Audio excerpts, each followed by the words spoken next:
The ISFP is quiet, friendly, sensitive, and kind.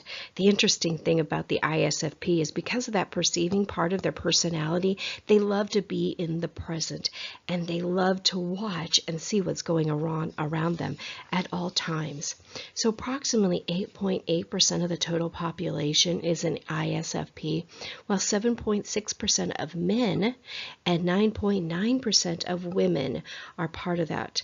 Now, when you average the 7.6 and the 9.9, that's what gives you the part of the 8.8% of the total population.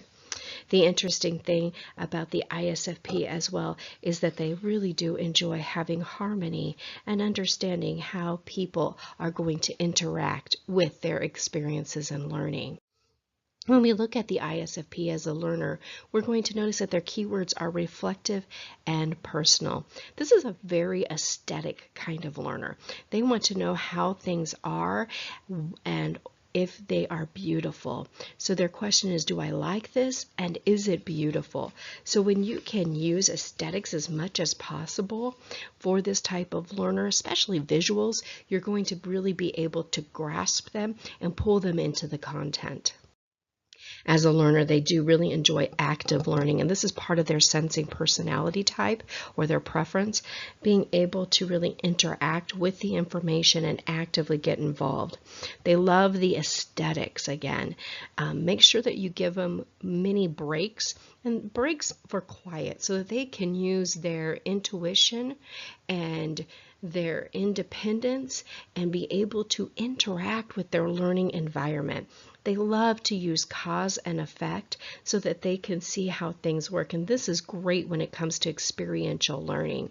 They are a typical classroom setting learner, meaning that they will do just fine in that traditional classroom with rows of desks. However, despite that, they really do need a close relationship built upon both cooperative and collaboration with their instructor. They want harmony in their environment, and they need a very harmonious relationship with that instructor. So at any point that you are, as an instructor, maybe in conflict with that student, you will not be able to teach them anything. You need to first rectify whatever issue is going on, and then you'll be able to teach that student better. Details. They love details and emotion and examples, so be sure that you get as much of that in there as you can. The ISFP is a group learner as well, but they're going to tend to sit back just a little bit and watch. Okay, so they're not going to be extremely active within the group, mostly because they want to be able to see how other people are going to interact with the information, the content, or the materials.